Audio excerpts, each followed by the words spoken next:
Now, f of 2.04, 2.93.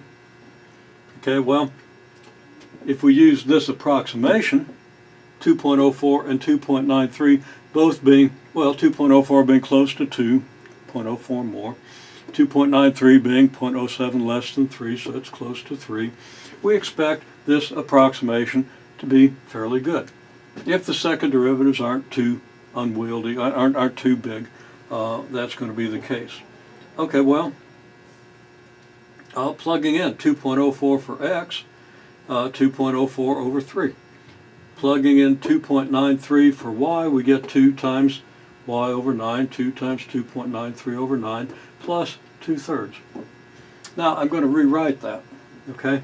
I'm going to rewrite the 2.04. We can think of 2.04 as 2 plus 0.04. So 2.04 would be 2 plus 0.04 divided by 3. That would be 2 divided by 3 plus 0.04 divided by 3, and I've written it that way. And you can see that if I was to recombine these, they have the same denominator, I would end up with 2.04 over 3. So we can see that this is, in fact, equal to 2.04 over 3.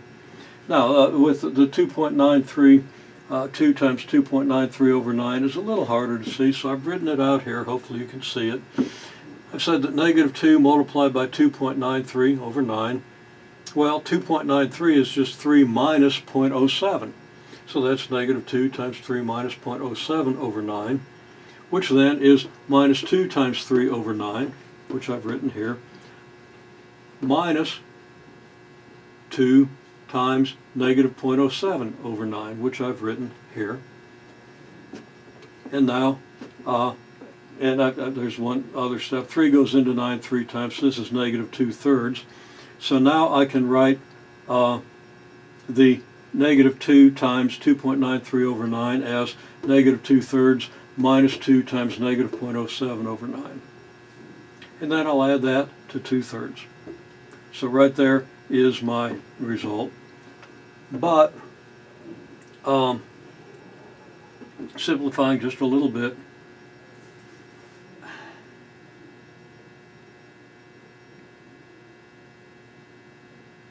I've got my 2/3 here.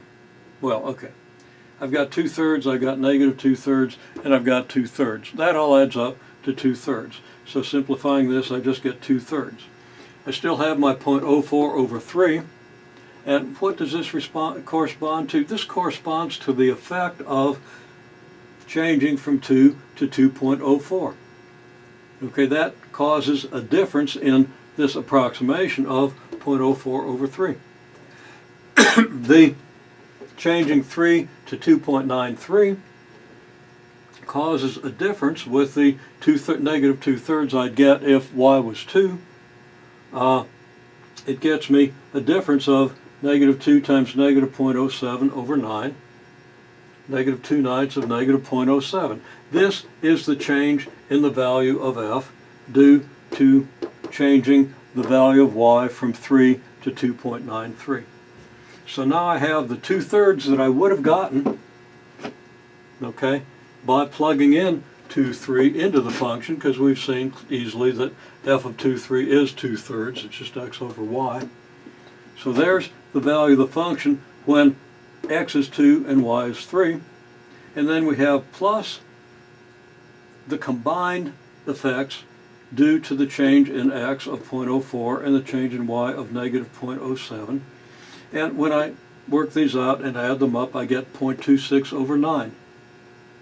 0.26 over 9 is 0.028 repeating. I did that in my head and somebody checked in the calculator, and for once I was right, but that was really pretty easy approximation since 1/9 is 0.1 repeating. So we see that the value of the function is 2/3. Again, the 2/3 that we would have gotten from 2/3 plus 0.028 repeating, which is the change due to moving a little bit in the x direction, moving a little bit in the y direction. We moved a little bit in the x direction, which gave us a little change in the value of y. We moved a little bit in the y direction, which gave us a little change in y. And Yeah, again, there's our net result.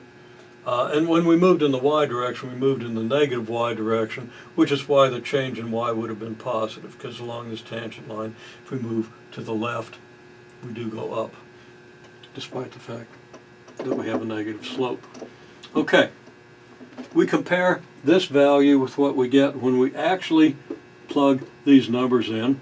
To four significant figures, the result is 0.6962. Now, in reference to the common value of 2/3, 0.6962 is 2/3 plus 0.0296. What we get here is 2/3 plus 0.028 repeating.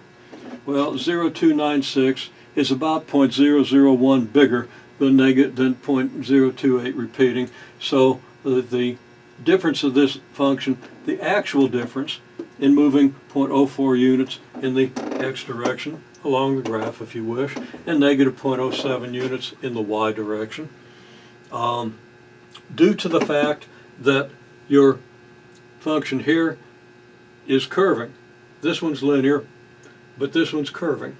Due to the curvature of this function, we aren't quite exactly right in using this approximation.